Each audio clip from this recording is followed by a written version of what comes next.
तो आज का ये वीडियो दोस्तों जेक बोर्ड के क्लास 10th के सभी विद्यार्थी के लिए दोस्तों काफी ज्यादा इंपॉर्टेंट वीडियो होने वाला है। ठीक है, आज की इस वीडियो में दोस्तों हम लोग देखने वाले हैं जो आपका 22 मार्च को, ठीक है, हिंदी का एग्जाम होगा, उसका दोस्तों हम लोग 7 ऐसे इंपॉर्टेंट सब्जेक्टिव क्वेश्चन को दोस्तों देखने वाले हैं जो दोस्तों 100% बोर्ड एग्जाम में देखने को मिलने वाला है आपको। ठीक है, तो दोस्तों वीडियो काफी ज्यादा लंबा नहीं है, वीडियो को बिना स्किप के ध्यान से सुनिएगा दोस्तों, वीडियो को जरा से भी स्किप मत कीजिए दोस्तों। ज्यादा प्रश्न है, सिर्फ और सिर्फ 7 ऐसे प्रश्न है जो दोस्तों आपका बोर्ड एग्जाम में 22 मार्च को डायरेक्ट देखने को मिलने वाला है।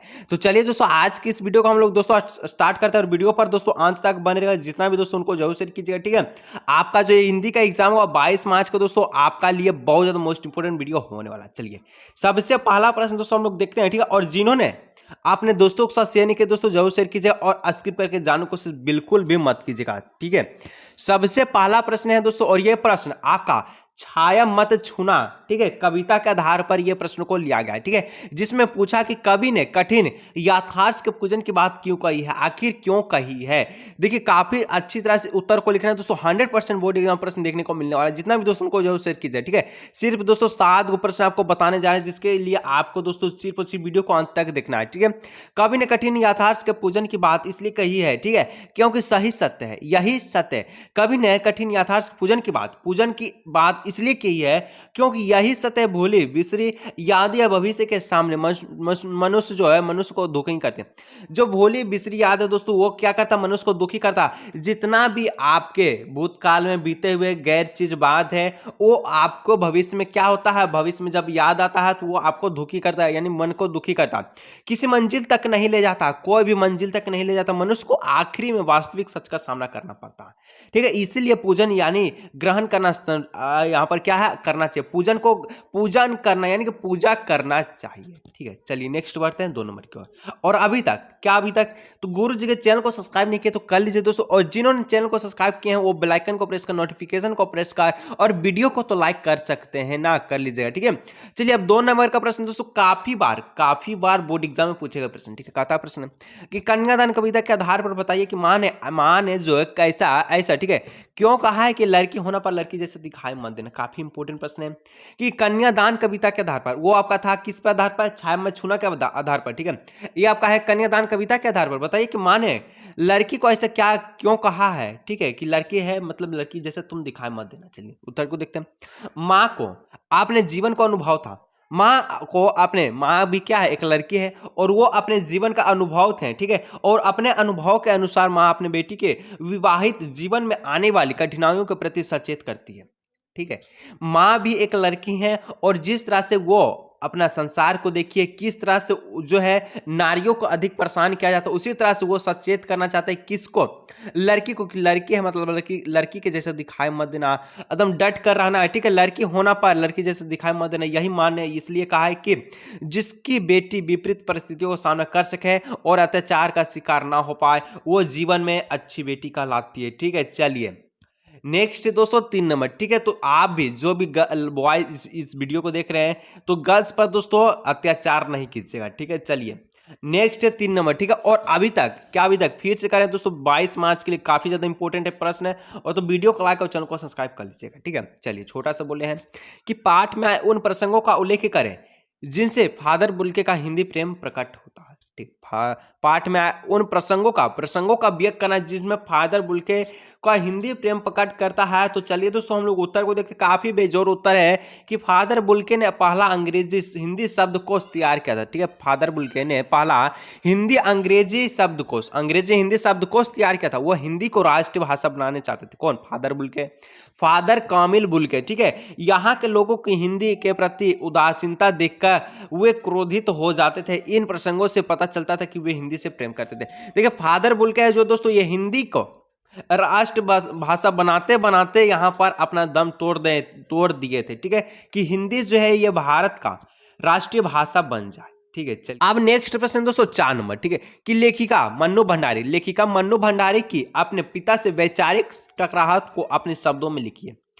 जो वैचारिक टकरावट हुआ था किसमें, मन्नू भंडारी और उनके पिता में। ठीक है, देखिए उत्तर को लिखना है कि लेखिका मन्नू भंडारी की अपने पिता से वैचारिक टकरावा था, ठीक है, कि लेखिका के पिता स्त्रियों की शिक्षा के विरोध नहीं करते थे। जो लेखिका के पिता है स्त्रियों की शिक्षा के विरोध नहीं करते थे, परंतु वे स्त्रियों का दायरा 4 दीवारों के ही अंदर सीमित रखना चाहते थे।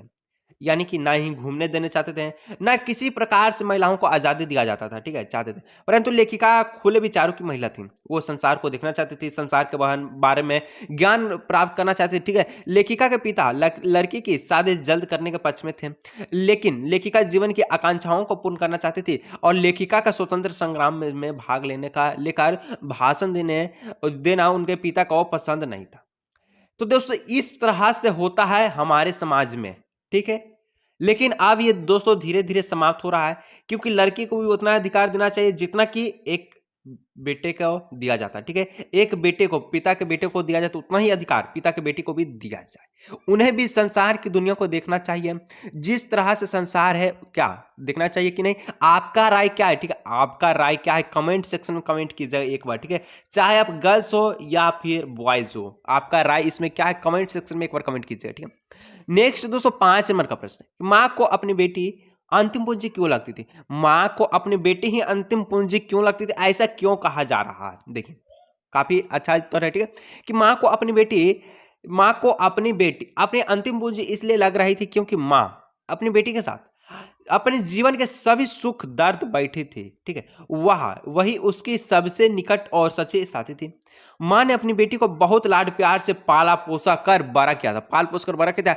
इसलिए अपनी बेटी का दान करते वक्त माँ को लगता था कि वह अपनी आखिरी पूंजी जमा किसी और पर सौंप। कहने का मतलब दोस्तों जो माँ है ये बेटी का जब विदाई करती है, ठीक है, विदाई करती है तो माँ जो बेटी को पाल पोस कर बड़ा करती है, ठीक है, अच्छी तरह से लाड प्यार करती है, बहुत ही अच्छी तरह से पालती है और लास्ट में उनका जो है क्या करता है, विदाई करते समय उनको बेटी ही अंतिम पूंजी लगती थी, ठीक है। चलिए नेक्स्ट, ठीक है, 6 नंबर क्या कहता है, फिर से आएगा दोस्तों कि छाया मत छूना कविता हमें क्या संदेश। काफी दोस्तों काफी इंपॉर्टेंट प्रश्न, काफी बार बोर्ड एग्जाम पूछेंगे और अभी तक दोस्तों लाइक नहीं की वीडियो को लाइक और चैनल को सब्सक्राइब जरूर से कर लीजिएगा, ठीक है। चलिए हम लोग देखते हैं उत्तर को, कि छाया मत छूना कविता के आधार कविता के माध्यम से कवि यह कहना चाहते हैं कि जीवन में सुख और दुख दोनों आते हैं, ठीक है, जीवन में सुख और दुख दोनों आते हैं, दोनों आते जाते रहते हैं, ठीक है। बीते हुए समय को खुद बीते हुए समय के सुख को याद करके वर्तमान के दुख को क्या करना है, यहाँ पर बढ़ा लेना अनुचित है, ठीक है। कवि के अनुसार हमें वर्तमान में जीना चाहिए, अतीत के सुख या दुख को याद करके हमारे वर्तमान को खराब नहीं करना चाहिए।